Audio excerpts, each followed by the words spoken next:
Saudara-saudara, Hadramut Tarim melahirkan para ulama aulia.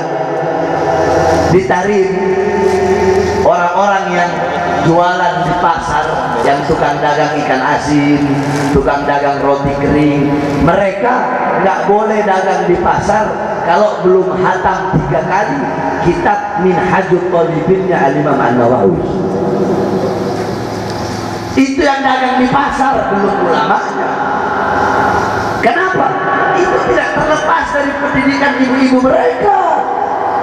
Habib Abdullah bin Alwi Al-Haddad umur 3 tahun beliau kena penyakit cacar yang membuat mata beliau buta, tapi umur 7 tahun hafal Al-Quran, umur 9 tahun hafal Kutubus Sittah, Bukhari, Muslim, Sunan Abi Daud, Tirmidzi, Ibnu Majah, Nasai. Umur 11 tahun hafal Kutubul Ghazali, Ihya Ulumuddin, Bidayatul Hidayah, Miyarul Ilm, Al-Wajiz, Al-Wasid, kemudian Mukasyafatul Qulub dan lain-lainnya. Itu tidak terlepas dari pendidikan ibunya. Al-Habib Ali bin Muhammad Al-Habsyi umur 10 tahun mendapatkan magom kewalian yang paling tinggi di atas wali kutub. Apa itu? Ra'an Nabi yaqdatan, berjumpa dengan Nabi dalam keadaan sadar, dalam keadaan terjaga. Itu kedudukan yang paling tinggi. Beliau dapatkan di umur 10 tahun. Kenapa? Karena ibunya bilang, Ali, kalau Ali tidak berjumpa dengan Rasulullah secara langsung, bukan lewat mimpi, ibu nggak bakal ridho sama Ali. Sehingga bagaimana caranya Habib Ali terus merindukan Rasulullah, selawat kepada Rasul sampai berjumpa langsung dengan Rasulullah Sallallahu Alaihi Wasallam. Muhammad, kalian para pencinta Nabi Muhammad, saya minta duduknya untuk ditertibkan. Jangan sampai tempat perempuan laki-laki ikut atau tempat laki-laki perempuan ikut di sana. Harus dibedakan, jangan mukhalif, ya. Yang mau berdiri harus berdiri semua, jangan sampai menghalangi yang belakang. Kalau bisa duduk semuanya, ya. Duduk, tapi jangan berdekatan dengan laki-laki atau perempuan, ya. Siap? Siap untuk mendengarkan, siap? Sallu ala Nabi. Dan saya juga mohon maaf tidak bisa lama. Bapak-bapak, ibu-ibu juga udah mulai dari Isya, jadi tolong dia dengarkan sedikit nasihat yang saya sampaikan, insya Allah bermanfaat.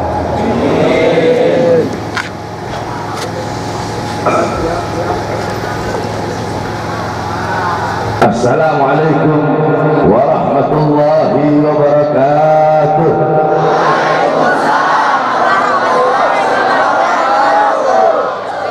Alhamdulillahil qawiyyi sultanu, al-wadih al-burhanu, al-mabsut fil wujud karamuhu wa ihsanuhu.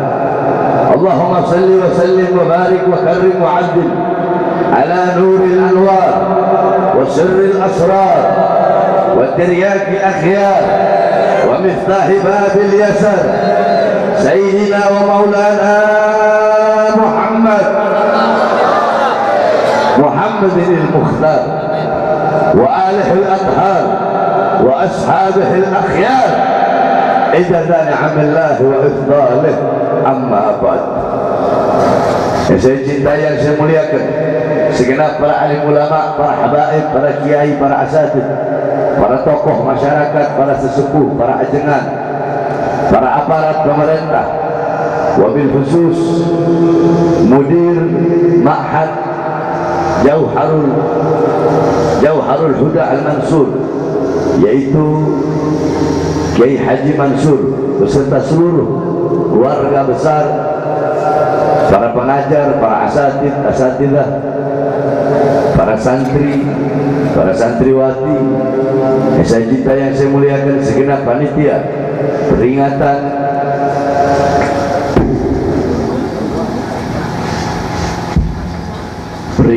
walimatul khitan Muhammad Zamzam Anakda Muhammad Zamzam Musyafa, beserta yang saya cintai, yang saya muliakan, hadirin hadirat bapak-bapak, ibu-ibu, khususnya para pemuda-pemudi umat baginda Nabi besar Muhammad yang selalu dimuliakan oleh Allah Subhanahu wa taala. Saudara-saudara sekalian yang dimuliakan oleh Allah, pada pagi hari yang mulia ini, ketika di luar sana mata-mata sedang tertidur lelap, banyak orang-orang sedang terbuai dengan mimpinya, tetapi kalian duduk di sini, kedua mata kalian masih terbuka untuk berzikir kepada Allah, mengingat Allah, bersalawat kepada Rasulullah SAW. Kedua mata kalian yang masih terjaga sampai saat ini jam 2 pagi untuk berzikir, untuk bersalawat, untuk duduk di majelis ilmu, demi Allah akan menjadi kedua mata yang kelak di akhirat akan dihalalkan oleh Allah memandang wajah indah baginda Nabi besar Muhammad.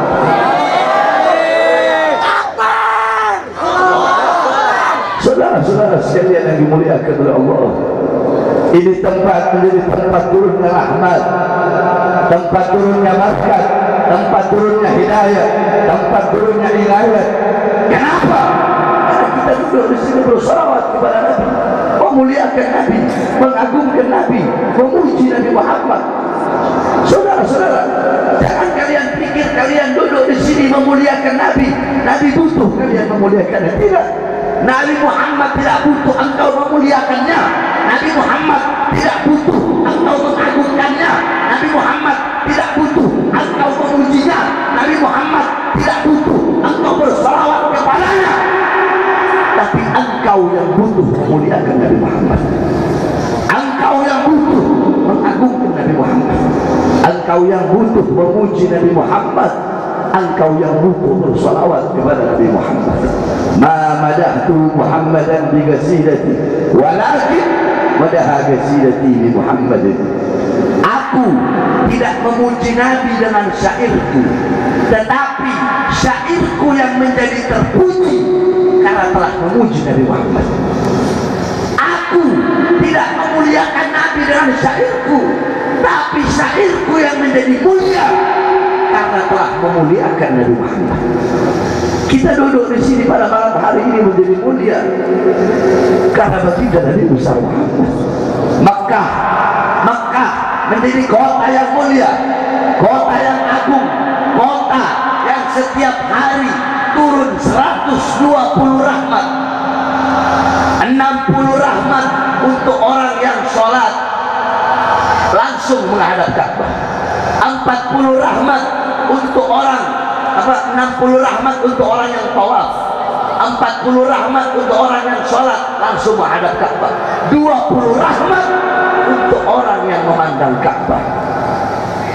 Jangankan 120 rahmat, satu rahmat Allah saja bisa menghapus seluruh dosa makhluk.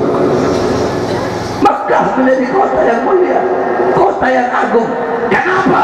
Karena Makkah adalah kota tempat dilahirkannya baginda Nabi besar Muhammad. Jadi segala sesuatu yang berkaitan dengan Nabi, segala sesuatu yang berhubungan dengan Nabi, maka sesuatu itu akan menjadi mulia. Wulida sallallahu alaihi wasallam yawm al-'ashrin 19 min syahr Rabiul Awwal. وسمي عام ولادته عام الفيل أن ملك الحبشة جاء إلى مكة لهدم الكعبة وكان فيه فيل عديد فأهلك الله الجيش. Lihat bagaimana ketika Raja Habasyah datang ke Makkah ingin menghancurkan Ka'bah, Allah turunkan pasukan ababil, burung ababil, Allah hancurkan mereka di hari kelahiran Nabi Muhammad. Kenapa Allah hancurkan di hari kelahiran Nabi? Apakah sebelum Nabi lahir, apakah sebelum Raja Habasyah berangkat nggak bisa Allah hancurkan? Bisa. Tapi kenapa Allah hancurkan di hari kelahiran Nabi? Takriman wa tasyrifan wa ta'ziman. Itu semua untuk memuliakan hari kelahiran Nabi Muhammad. Segala sesuatu yang berkaitan dengan Nabi akan menjadi mulia. Contoh sekarang waktu sahar, ini sepertiga malam, saudara-saudara. Sepertiga malam ini adalah sa'atul ijabah, waktu dikabulkan doa. Allah turun ke langit bumi, Allah turun ke langit dunia dan berkata, hal min ta'ibin, hal min mustaghfirin. Ada yang mau bertobat, aku terima tobatnya. Ada yang mau minta ampun, aku terima, aku ampuni dosa-dosanya. Ada yang mau minta hajat, aku kabulkan hajatnya. Itu setiap sepertiga malam. Nah, ulama berkata, kenapa sepertiga malam menjadi waktu dikabulkan doa? Karena Nabi Muhammad lahir di sepertiga malam, sehingga waktu kelahiran Nabi menjadi waktu yang dimuliakan oleh Allah, menjadi waktu dikabulkan doa. Baik. Jadi segala sesuatu yang berkaitan dengan Nabi itu menjadi mulia. Contoh, saya potong kambing, saya ambil kulitnya. Ini kulit kambing, 1 ekor kambing. Ayo semangat, 1 ekor kambing. Nah, ini saya ambil kulitnya nih. Nah, ini kambing. Kambingnya kan sama kan? 1 ekor kambing, saya ambil kulitnya. Saya bagi jadi 2. Saya bagi 2. Sama nggak kulitnya? Kok enggak? Sama nggak kulitnya? Dari kambing yang sama nggak? Kulitnya sama nggak? Yang ini saya bikin sepatu atau saya bikin dompet. Nah, kulit yang saya bikin dompet atau sepatu ini saya pegang, nggak pakai uduk, boleh nggak? Boleh. Ditaruh di bawah boleh nggak? Boleh. Dibakar boleh nggak? Boleh. Ditaruh di belakang boleh nggak? Boleh. Dibuang boleh nggak? Boleh. Kulit yang satu lagi saya jadikan sampul ayat suci Al-Quran. Megangnya boleh nggak pakai wudhu? Apa nggak pakai wudhu boleh nggak? Boleh. Boleh kan taruh bawah? Harus ditaruh di tempat yang tinggi, harus dimulia. Membawanya pakai akhlak, membawanya pakai sama nggak kulitnya? Kenapa cara perlakuannya berbeda? Padahal dari kulit yang sama. Kenapa yang ini menjadi mulia? Yang ini menjadi mulia karena menyatu dengan sesuatu yang mulia, berhubungan dengan sesuatu yang mulia. Apa itu? Al-Quran. Al-Quran. Alam tara jildal hagira mugabbalan bisagafi lama ansara jildal mushafi. Tidak pernah kau melihat, kau mendengar kulit-kulit yang tidak berharga, kulit yang tidak bernilai dicium di mulut-mulut ketika kulit itu menjadi sampul daripada ayat suci Al-Quran. Nah, kita ini kulitnya, Al-Qurannya adalah baginda Nabi besar Muhammad. Jadi kita duduk di sini menjadi mulia karena baginda Nabi besar. Itu pertama. Paham? Paham? Kayaknya udah lemas kan? Saya yang ceramah dari tadi, berangkat dari tadi sore, ceramah keliling-keliling, saya masih semangat. Ini kalian terus nggak semangat begini? Saya tanya, paham nggak? Paham nggak? Jadi kita ngaji. Anggap aja lagi ngaji, lagi nggak ceramah. Yang kedua, saudara-saudara, kita duduk di sini dalam rangka walimatul khitan. Kita diundang oleh sahibul hajat, diundang oleh sahibul bait. Untuk apa? Untuk mendoakan anak yang dikhitan agar menjadi anak yang soleh. Khitan itu, saudara-saudara, dalam hadis dijelaskan, ikhtatana Ibrahim fahuwa ibnu abdu fahuwa ibnu thamanina sanatan fakhtatana bil qulub. Ayo semua ikuti saya. Bismillahirrahmanirrahim.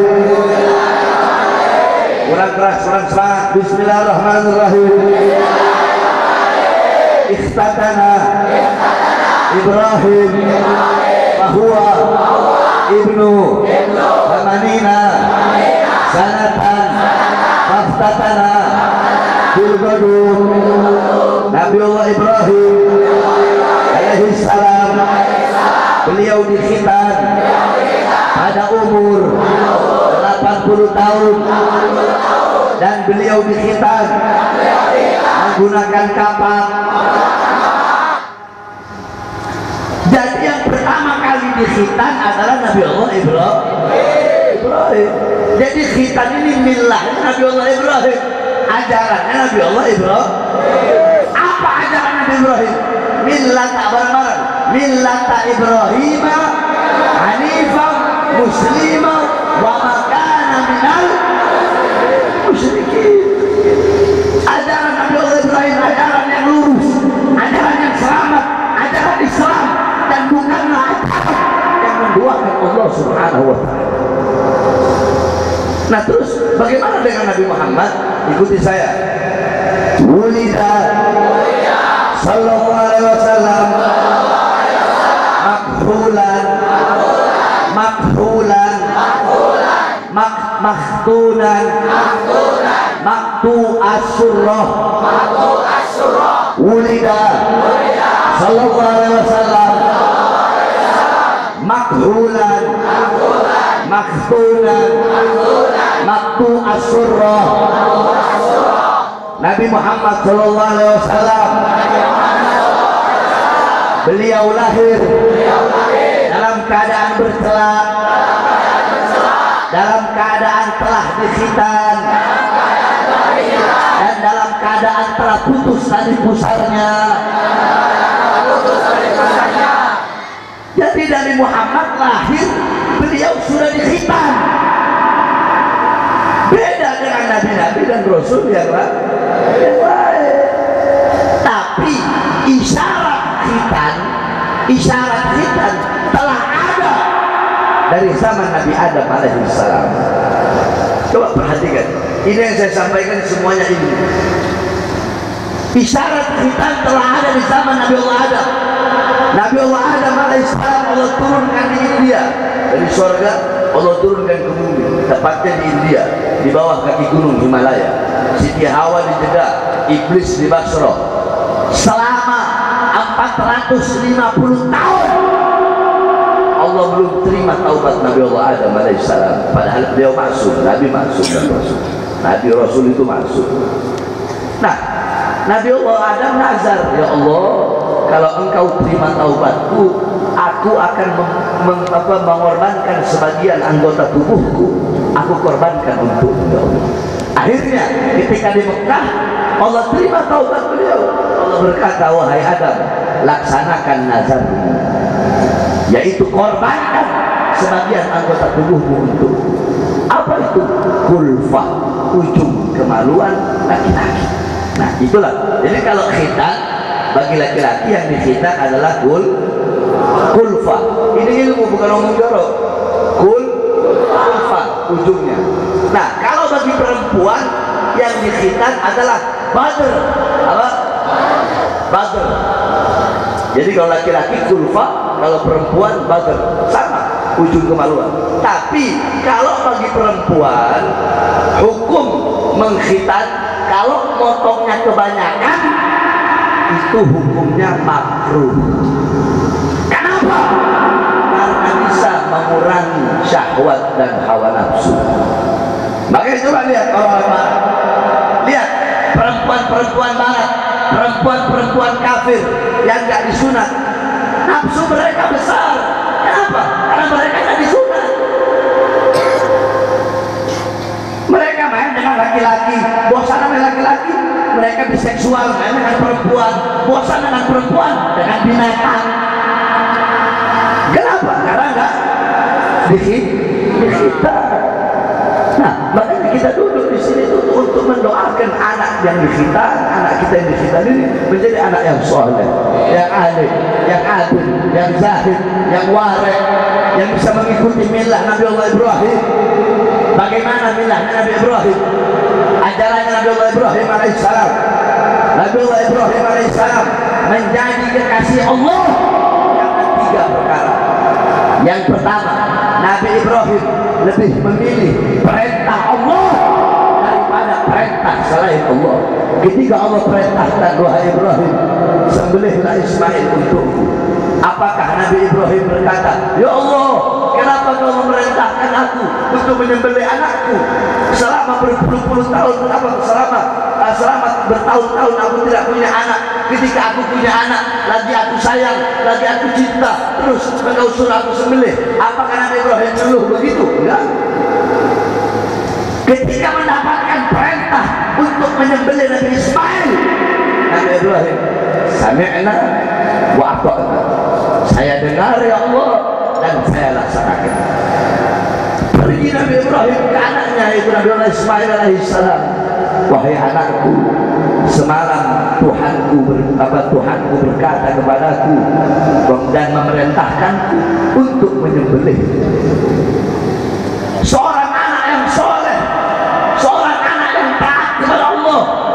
Apakah dia berkata, wahai ayah, kenapa kau tega ingin menyembelihku? Wahai ayah, aku anakmu, kenapa kau ingin menyembelihku? Apakah Nabi Ismail berkata seperti itu? Tidak. Apa jawaban Nabi Ismail? Jika itu perintah Allah, perintah Tuhan, maka laksanakan wahai ayah. Pergilah ayah dan anak yang taat dan patuh kepada Allah. Pergi di tempat persembelihan. Ketika mau disembelih, Nabi Ismail berkata, wahai ayah, aku punya 3 permintaan. Yang pertama, tolong tajamkan pisaumu agar aku tidak merasakan sakit ketika engkau sembelih. Yang kedua, tolong palingkan wajahku dari wajahmu, karena aku khawatir kalau engkau menyembelih sambil melihat wajahku, nanti engkau kasihan kepadaku, iba, sehingga engkau tidak jadi menyembelih. Yang ketiga, tolong lepas pakaianku agar tidak ada darah yang muncrat, yang jatuh ke pakaianku, sehingga nanti ketika ibu melihat darahku, ibu akan merasa sedih. Coba kalian lihat bagaimana seorang anak dan ayah yang taat patuh tunduk kepada Allah Subhanahu wa Ta'ala. Pelajaran daripada kita yang merupakan ajaran Nabi Allah Ibrahim adalah kalian sebagai orang tua untuk mendidik anak-anak kalian dengan pendidikan baginda Nabi besar Muhammad. Coba kalian lihat saudara-saudara, sekarang akhir zaman, fitnah di mana-mana, kerusakan di mana-mana, kemaksiatan di mana-mana, LGBT di mana-mana, homo, lesbi, transgender, mabok di mana-mana, peraturan di mana-mana, anak-anak muda rusak. Coba kalian lihat, bentar lagi ini malam tahun baru. Malam tahun baru sebentar lagi. Habis malam tahun baru ada hari Valentine. Di Indonesia yang paling banyak merayakan hari-hari orang kafir, hari-hari besar orang kafir, hari-hari raya orang kafir, yang paling banyak merayakan bukan orang Kristen, bukan orang Buddha, bukan orang Hindu, bukan orang Katolik, tetapi abnaul muslimin wal muslimat, putra-putri Islam, anak-anak Islam. Ayo saya tanya, jawab yang jujur. Di luar sana, di Indonesia, yang paling banyak maksiat agama apa? Agama apa? Agama apa? Yang paling banyak jadi pelaku siapa? Agama apa? Agama apa? Yang paling banyak narkoba? Agama apa? Anak-anak kita, anak-anak Islam. Kenapa?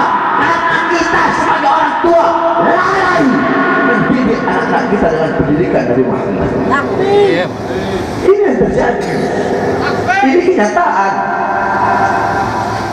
Pertama, bapak-bapak, kalian sebagai seorang bapak, bukankah Allah berfirman dalam Al-Quran, ku anfusakum wa ahlikum nara. Jagalah diri kalian, jagalah diri kalian, keluarga kalian, anak istri kalian. Dari apa? Dari api neraka Allah Subhanahu wa Ta'ala. Al-Imam Abdullah bin Mas'ud berkata, maksudnya apa? Ku anfusakum wa ahlikum nara, allimuhum wa addibuhum, didik mereka, ajari mereka dengan pendidikan agama. Kalian bapak-bapak zaman sekarang, saya tanya, kalian kerja itu untuk apa? Jawab, jawab. Ayo jawab bapak-bapak. Kalian kerja cari nafkah buat kasih makan siapa? Keluarga. Yang keras buat apa? Hah? Buat kasih makan anak istri. ngasih makan jasmaninya kan Ya, sama dengan kalau kewajiban kalian hanya memberi makan jasmani anak istri saja, apa bedanya kalian dengan binatang? Kalian belum bangun, binatang udah bangun duluan cari makan buat anak-anaknya. Betul? Ada yang lebih wajib bagi kalian. Apa itu? Memberi makan jiwa dan hati anak-anak kalian. Apa makanan jiwa? Apa makanan hati? Ilmu. Hati 3 hari gak kena ilmu, mati. Maka tanyakan kepada diri kalian, berapa lama kalian menjadi sebab hati anak dan istri kalian mati? Jangan heran istri kalian durhaka kepada kalian. Jangan heran anak-anak kalian durhaka melawan perintah kalian. Kenapa? Karena kalian tidak pernah mendidik, tidak pernah memberi makan jiwa hati anak-anak kalian dengan ilmu agamanya Allah Subhanahu wa Ta'ala. Kalian ibu-ibu, perhatikan wahai para ibu-ibu, apalagi santri-santriwati yang nanti kalian bakal jadi calon ibu. Kalian perempuan, seorang ibu, madrasatul ula, muallimah, mudarrisah, muaddibah. Kalian itu adalah madrasah pertama, pesantren pertama, guru pertama, pengajar pertama bagi putra-putri, bukan bapak, tapi kalian sebagai seorang ibu. Saya tanya, jawab yang keras. Waktu anak dengan bapak dan waktu anak dengan ibu lebih banyak dengan siapa? Lebih banyak dengan siapa? Berarti yang membentuk karakter, sifat, watak, baik buruknya anak, bagus rusaknya anak, akhlaknya bagus atau baik, adabnya, kelakuannya, sifatnya, yang membentuk adalah seorang ibu. Saudara-saudara, Hadramut Tarim melahirkan para ulama, aulia. Di Tarim, orang-orang yang jualan di pasar, yang tukang dagang ikan asin, tukang dagang roti kering, mereka nggak boleh dagang di pasar kalau belum hatam 3 kali kitab Minhajul Talibinnya Al-Imam An-Nawawi. Itu yang dagang di pasar belum ulamanya. Kenapa? Itu tidak terlepas dari pendidikan ibu-ibu mereka. Habib Abdullah bin Alwi Al-Haddad umur 3 tahun beliau kena penyakit cacar yang membuat mata beliau buta. Tapi umur 7 tahun hafal Al-Quran. Umur 9 tahun hafal Kutubus Sittah, Bukhari, Muslim, Sunan Abi Daud, Tirmidzi, Ibnu Majah, Nasai. Umur 11 tahun hafal Kutubul Ghazali, Ihya Ulumuddin, Bidayatul Hidayah, Miyarul Ilif, Al-Wajiz, Al-Wasid, kemudian Mukasyafatul Qulub dan lain-lainnya. Itu tidak terlepas dari pendidikan ibunya. Al-Habib Ali bin Muhammad Al-Habsyi umur 10 tahun mendapatkan magom kewalian yang paling tinggi di atas wali kutub. Apa itu? Ro'an Nabi Yaqdotan, berjumpa dengan Nabi dalam keadaan sadar, dalam keadaan terjaga. Itu kedudukan yang paling tinggi beliau dapatkan di umur 10 tahun. Kenapa? Karena ibunya bilang, Ali, kalau Ali tidak berjumpa dengan Rasulullah secara langsung, bukan lewat mimpi, ibu nggak bakal ridho sama Ali. Sehingga bagaimana caranya Habib Ali terus merindukan Rasulullah, selawat kepada Rasul sampai berjumpa langsung dengan Rasulullah Sallallahu Alaihi Wasallam. Ada seorang wanita, kalau ente orang masih melihat ke jalan semua, ya, anak duduk, anak pulang. Kalau masih mau lihat ke jalan semua, lihat ke sini, bukan lihat ke jalan. Di Tarim ada seorang wanita yang bernama Syaikhah Al-Amudi. Perhatikan ini cerita. Syaikhah Al-Amudi, karena ini kan acara khitan, makanya saya bahas ini biar kalian paham, bisa jadi anak-anak kalian. Sebab tujuan diadakannya kita duduk di sini untuk mendoakan ini anak dan jadi anak soleh. Masa acara khitan saya mau bahas jihad, kan nggak mungkin. Iya kan? Makanya perhatikan. Syaikhah Al-Amudi, beliau mensyarahkan kitab Minhaj Al-Imam An-Nawawi. Di akhir kitab beliau beri taklik, memberikan komentar. Tolong dikasih maaf kalau ada kata-kata yang salah di dalam mensyarahkan ini kitab, karena aku mensyarahkan ini kitab dalam keadaan menyusui anak-anakku.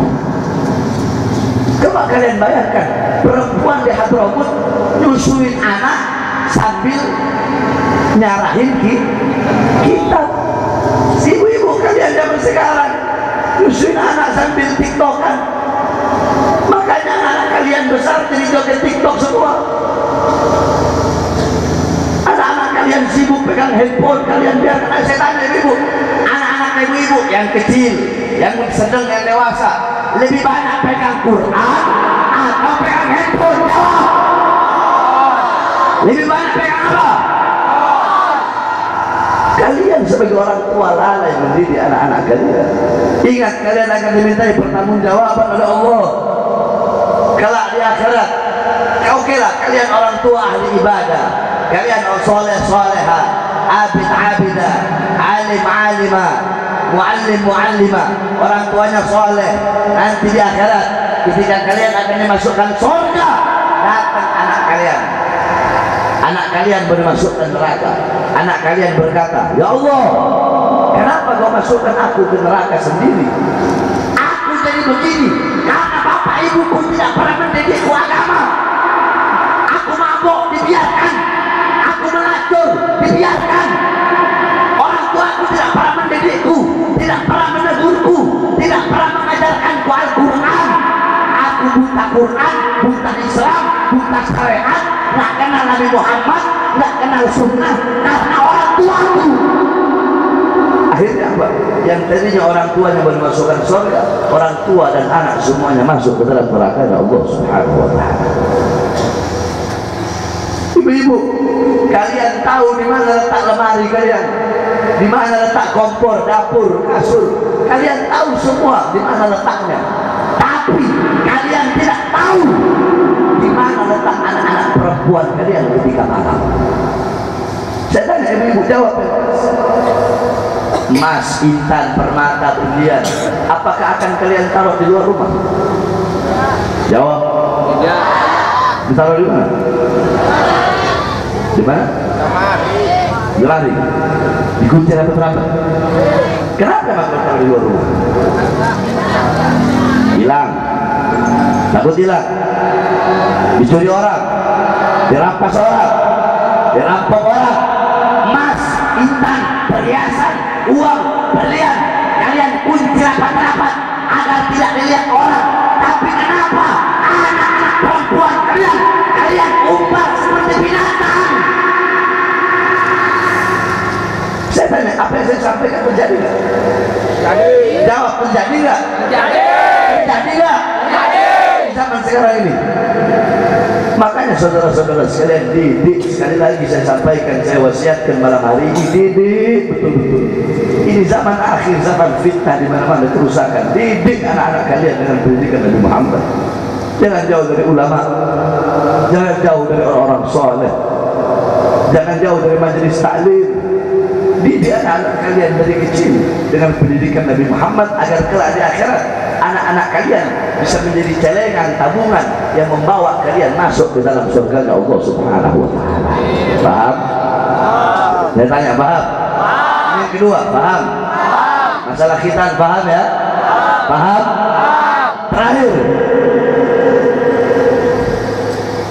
ini musim pilpres, saudara-saudara. Betul? Betul? Saya tanya, kalau udah nggak semangat saya pulang. Masih semangat apa enggak?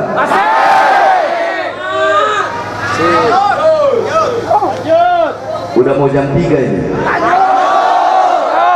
Udah mau jam 3. Lanjut. Ini musim pilpres, betul? Betul. Ayo, mau ngaji nggak? Mau ngaji nggak? Ikuti saya. Bismillahirrahmanirrahim. Qala Nabiullah Adam alaihi salam. Kurang keras. Qala Nabiullah Adam alaihi salam. Idza aradtum an fi'la syai'in faqaddimu thalathata asya fa ihda min thalathin istasyiru akhyar istasyirul akhyar istasyirul akhyar. Nabi Adam berkata, wahai manusia, apabila kalian hendak melakukan perbuatan apapun, hal apapun, perkara apapun, hendaknya dahulukan 3 perkara. Salah satu dari 3 perkara itu bermusyawarahlah dengan orang soleh, dengan orang baik, minta pendapat mereka, minta nasihat mereka, minta pandangan mereka.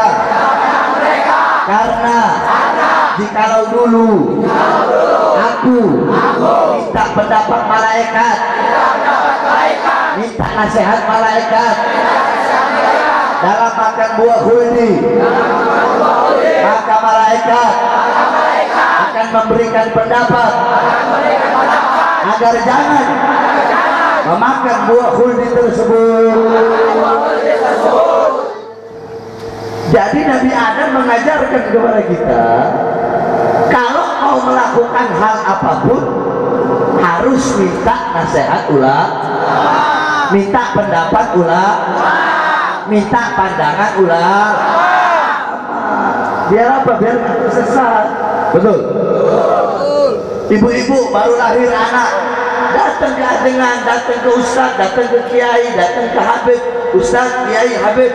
Abdi teh hayang anak baru dia, hayang anak baru. Bagusna namina saha. Nanti si ustaz, si kiai, si habib, si ajengan itu bakal bilang, oh nama yang bagus, nama yang sunnah itu pakai abad. Abdurrahman, Abdurrahim, Abdullah, Abdul Majid, Abdul Somad, Abdul Malik, Abdul Razak. Pokoknya ada abadnya, itu hukumnya Terus sunnah memberi nama anak dengan nama-nama para nabi. Ada Idris, Nuh, Saleh, Ibrahim, Yunus, Yusuf, Zakaria, Yahya, Isa. Itu hukumnya sunnah. Terus sunnah kasih nama anak dengan nama Nabi Muhammad. Siapa nama Nabi Muhammad? Muhammad, Isa Muhammad, Ahmad, Toha, Mustafa, Mujtaba, Murtaba, Yasin. Sebagaimana hadis, tasammau bi ismi, bernamalah kalian dengan namaku, kata Nabi Muhammad sallallahu alaihi wasallam. Nah, kemudian sunnah memberi nama anak dengan nama sahabat, nama orang-orang soleh, Abu Bakar, Umar, Utsman, Ali, Khalid, Amr, Usama, Hanafi, Maliki, Syafi'i, Hambali, Ghazali, Syadili, Abdul Qadir Jailani, Suyuti dan lain-lainnya. Itu hukumnya sunnah. Makruh memberi nama anak dengan nama-nama orang fasik, nama-nama barat, Alek, Hengki, Joni, Tommy. Itu hukumnya makruh. Haram memberi nama anak dengan nama-nama dewa. Ini banyak nih. Sinta, Rama, Krishna, Wisnu. Itu hukumnya hukumnya dewa manapun hukumnya Nah, saya tanya, ulama tadi diberi pendapat bagus nggak? Bagus. Pandangannya, pendapat dan nasihatnya bagus nggak? Bagus. Makanya mintanya sama ulama.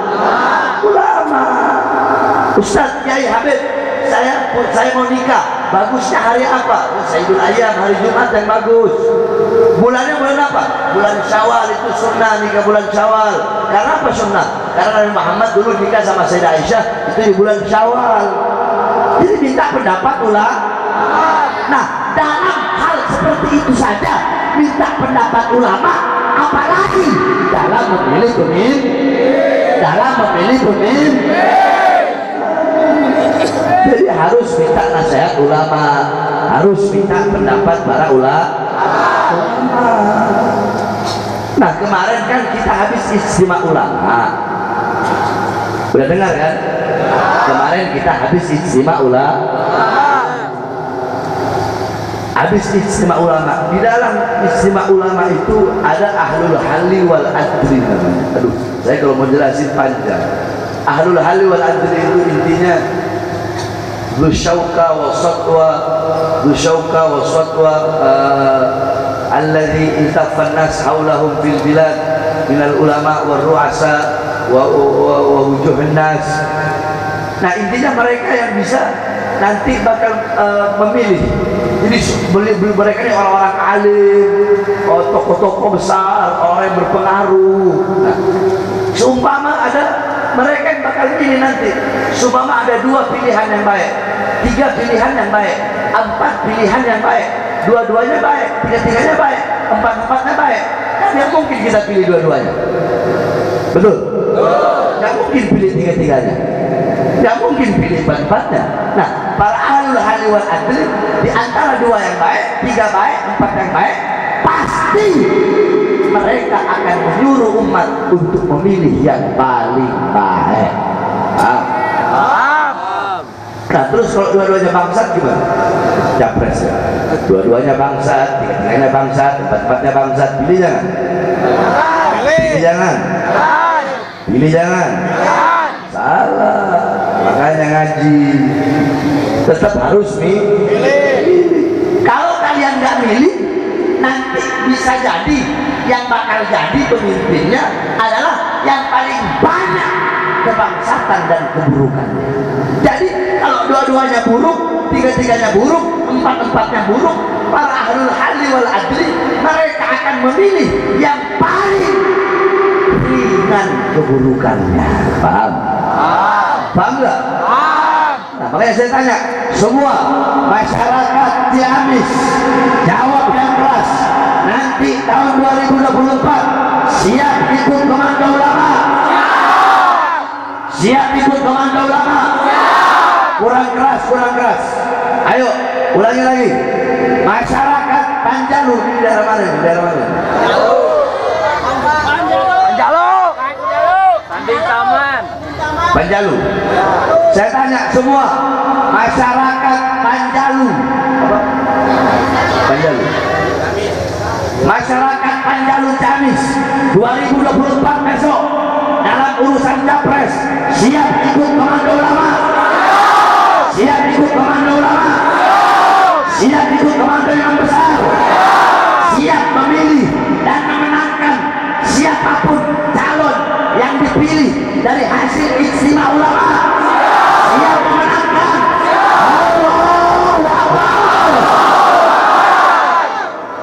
Udah tahu kan siapa calonnya? Udah tahu kan?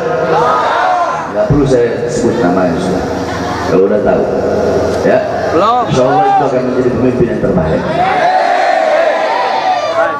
Amin. Amin. Amin.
Paham?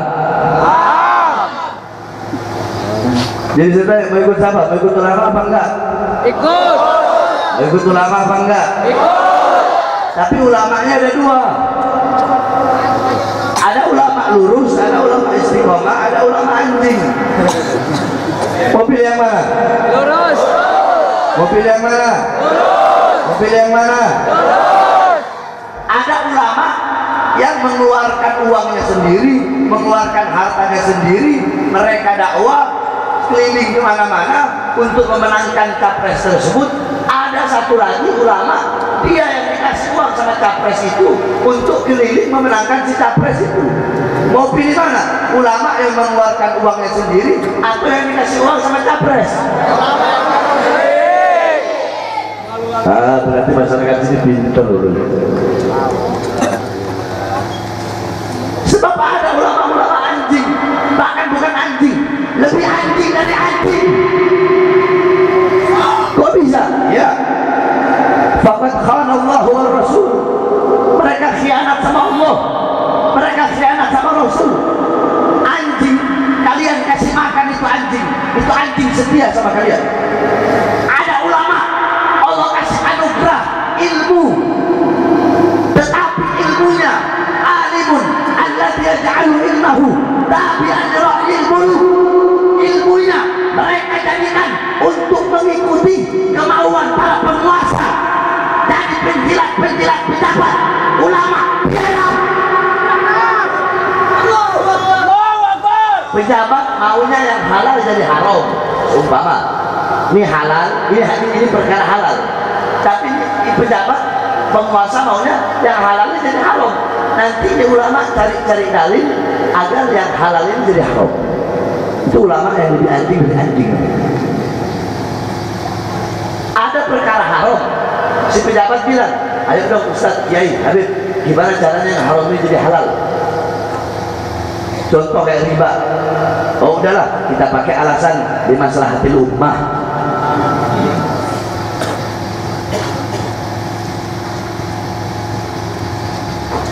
Banyak yang seperti ini, Ustaz. Nah ini lebih bukan anjing, lebih anjing dari anjing. Makanya ikuti ulama yang lurus, ikuti ulama istiqomah. Saya tanya sekali lagi, ayo semua jawab yang keras. Nanti masyarakat Penjalun Ciamis tahun 2024 besok siap ikut komando ulama, siap ikut komando ulama, siap ikut komando imam besar. 2024 besok dalam urusan capres siap ikut komando imam besar, siap memenangkan capres yang dikeluarkan dari hasil ijtima ulama, siap memenangkan walaupun harus berdarah-darah. Siap.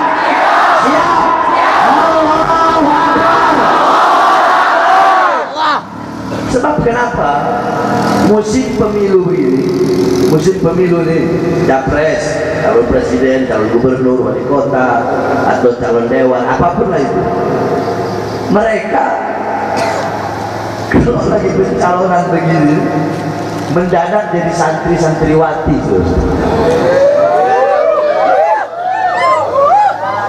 Mak Banteng pakai jilbab, Mak Banteng.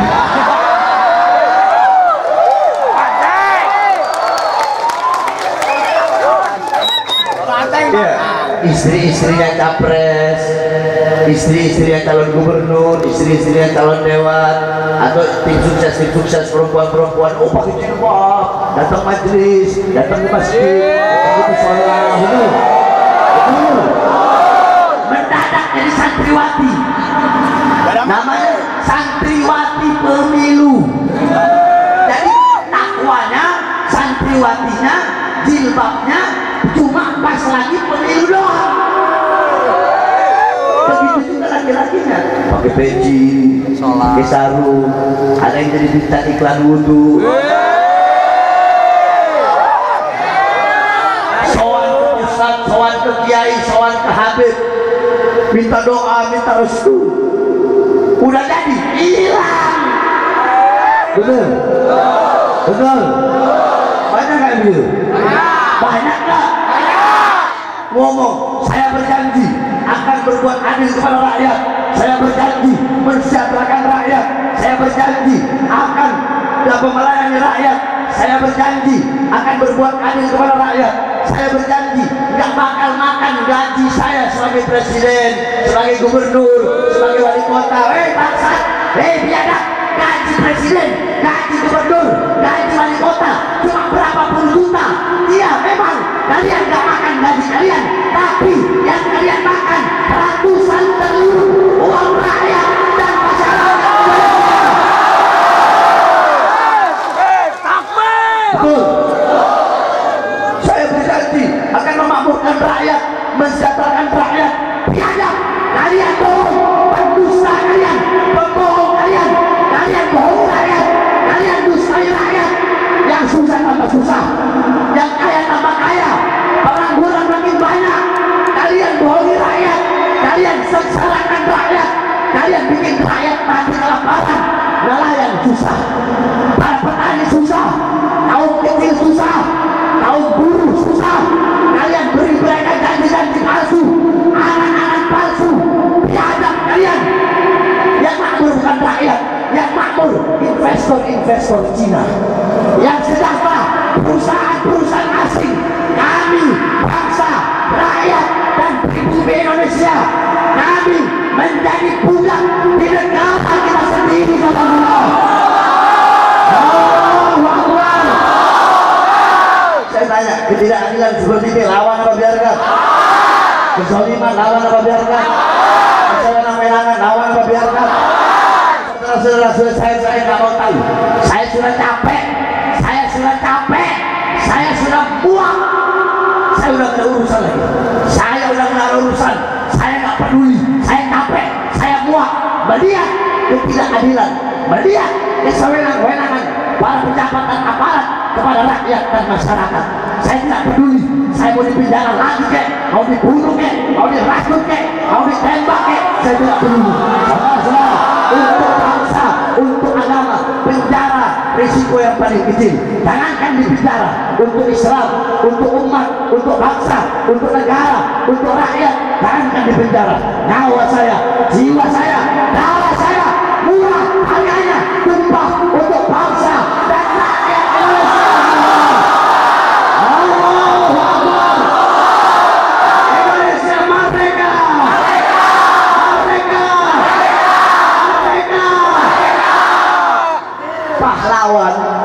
Pahlawan zaman dulu musim penjajah, betul? Jawab yang keras, betul? Pahlawan zaman dulu ngapain? Ngapain? Pahlawan zaman dulu mengusir para penjajah-penjajah. Pejabat-pejabat sekarang mereka mengundang, dikasih kalung penjajah-penjajah gaya baru, investor-investor asing. Untuk apa? Untuk nyolong, untuk nyuri, untuk maling kekayaan alam bangsa dan rakyat Indonesia. Ini yang terjadi, betul? Betul. Makanya saya himbau semua masyarakat yang ada di sini, ikuti pendapat para ulama, ikuti nasihat para ulama. Insya Allah Indonesia Allah berikan pemimpin yang baik, pemimpin yang soleh, yang adil, yang bisa mensejahterakan rakyat, memakmurkan rakyat. Amin, amin ya Rabbal. Jadi 2024 suara-suara kalian yang menentukan nasib bangsa ke depan. Baik buruknya bangsa, bagus atau hancurnya bangsa, kita dapat pemimpin yang baik atau buruk, pemimpin yang adil atau zalim, semua tergantung suara-suara kalian. Maka jangan sampai salah dalam memilih, ikutilah para ulama. Andaikan ulamanya salah milih, ternyata kalau udah jadi terus khianat, maka para ulama-ulama itu yang akan menanggung dosanya. Dan saya tetap akan melawan kezaliman, tetap akan melawan ketidakadilan dari siapapun datangnya. Andaikan kita doakan mudah-mudahan menang. Amin. Capres pilihan istimewa ulama menang. Amin. Menang. Amin. Asalkan jangan curang. Amin. Menang. Amin. Andaikan dia zalim, dia tidak adil, dia memberikan janji palsu kepada rakyat, Pak Harvey Smith orang pertama yang akan melawannya. Saudara.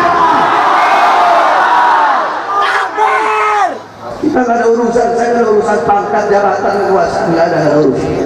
Saya orang lurus, orang lempeng terus. Paham? Paham?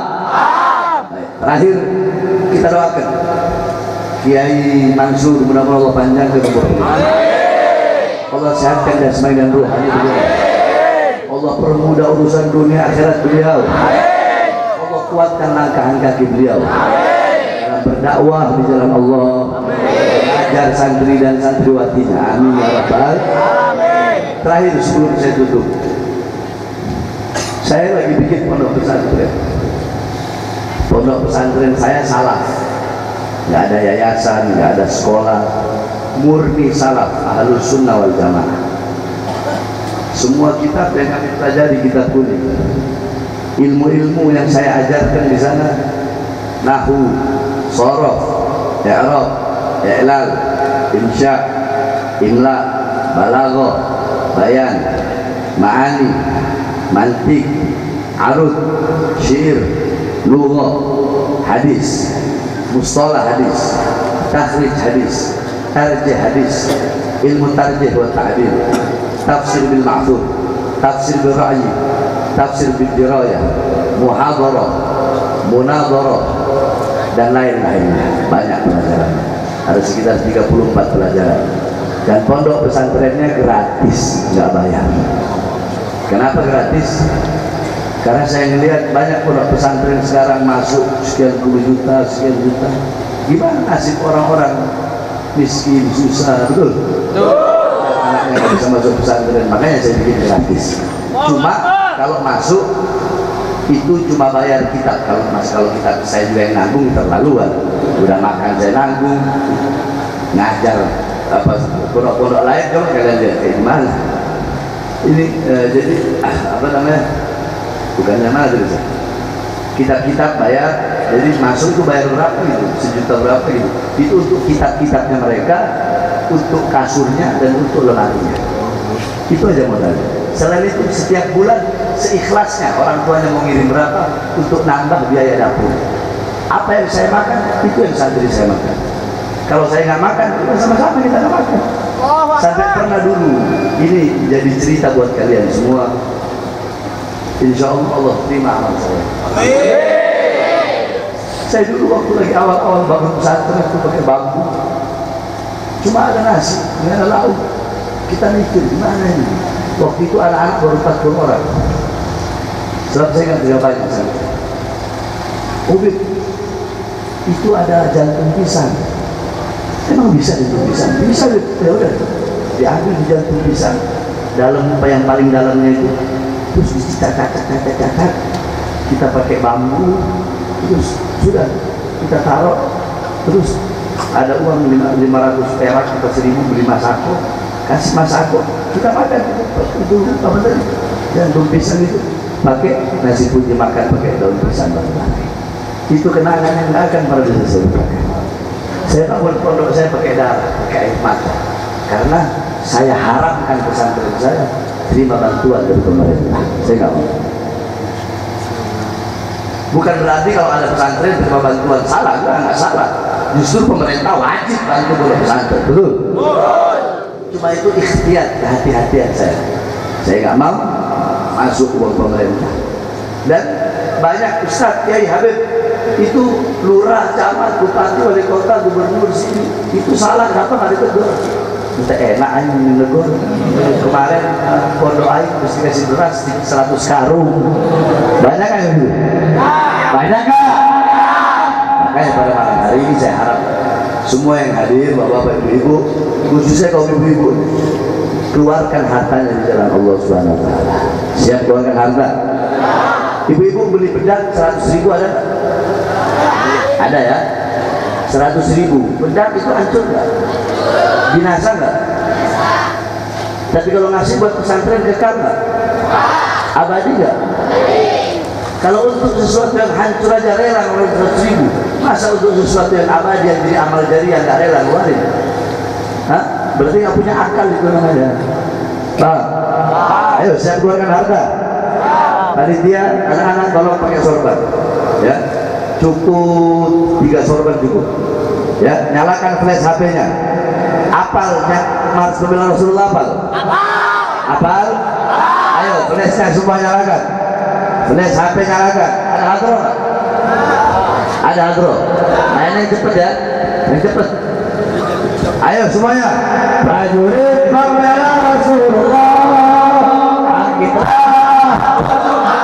Itu lagunya kita mati. Nyalain lagunya.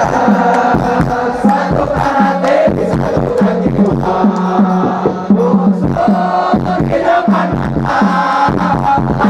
Ia sampai bernara. Oh,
tetap flashnya.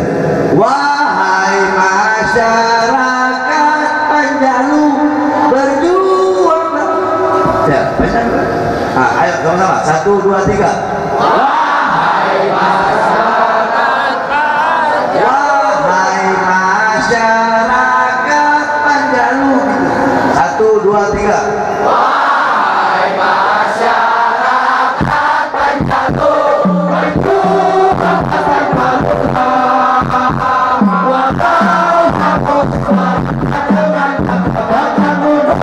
walau satu langkah, walau satu langkah.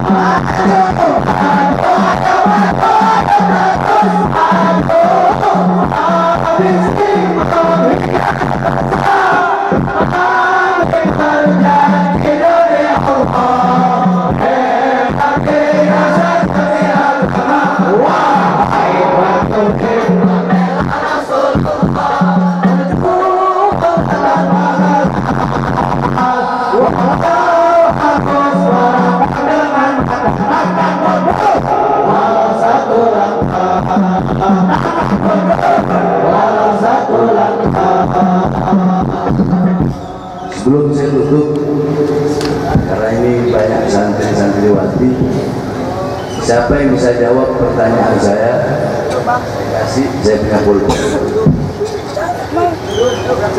Asal bisa jawab pertanyaan saya, khususnya santriwati. Siap? Mau nggak? Mau? Ya, semua laki maupun perempuan masalah.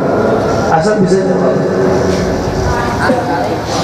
Apa asbabul wurudnya hadis innamal a'malu binniyat? Doa tangan. Ayo, bisa jawab. Bagaimana bisa terjadi?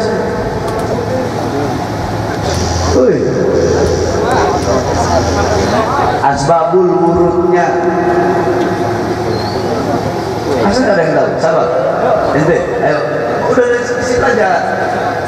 Sebutin.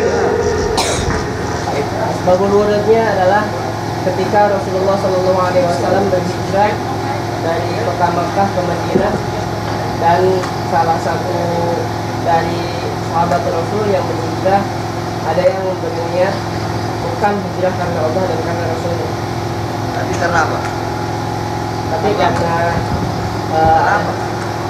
karena ada seseorang yang dicintainya. Ya siapa? Oh ya, Jadi bib. Jadi bib. semangat. Semangat yuk.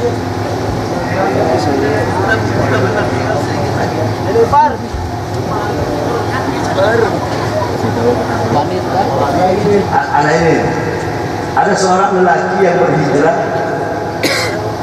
Dia berhijrah ke Yasrib bukan karena untuk mengikuti perintah Allah dan perintah Rasul, tapi karena untuk menikahi seorang wanita. Siapa nama wanita?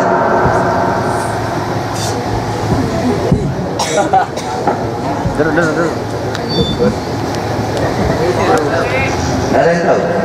Bagaimana itu santri-santri hadis dalam amal dunia di pondok anak-anak umur 7 tahun sudah hafal, sudah tahu asal dulu, sudah tahu syarat.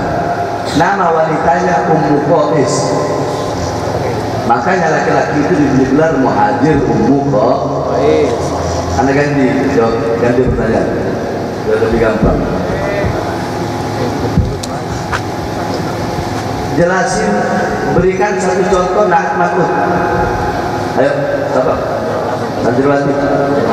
Naat Makut gampang. Apa ente? Tadi dulu yang perempuan dulu. Ayo, Naat Makut. Oh, Ya ente. Hah? Jangan.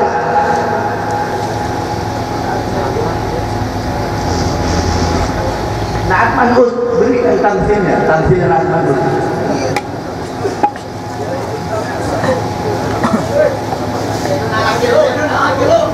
Ja'a Zaidun, Naatnya, Manutnya.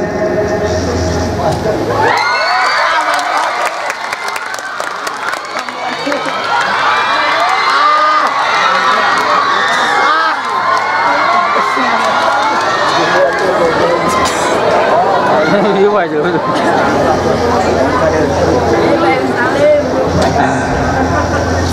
Mau tutup pakai doa? Siapa yang doa? Oke. Hah? Kita doakan sama-sama untuk anak dan kita ya. Al-Fatihah biniyati. Asallahu yaj'al waladana Muhammad zamzam musyafafin Muhammad Saiful Huda. Asallahu yaj'alhu waladan salihan aliman abidan zahidan wari'an. Allahumma iftah lahu futuhat al-arsyid wa rahmatullah waj'alhu alim ya'mal bil متعلم وبعلم المنفعة. اللهم افتح له فتوح الشيء والبركة والعناية ورحمة فإنك خير الفاتحين وانصره وارحمه فإنك خير الناصرين والراحمين. رسول الله صلى الله عليه وسلم وآله وصحبه وسلم والحمد لله رب العالمين. صلاة الله سلام الله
Amin.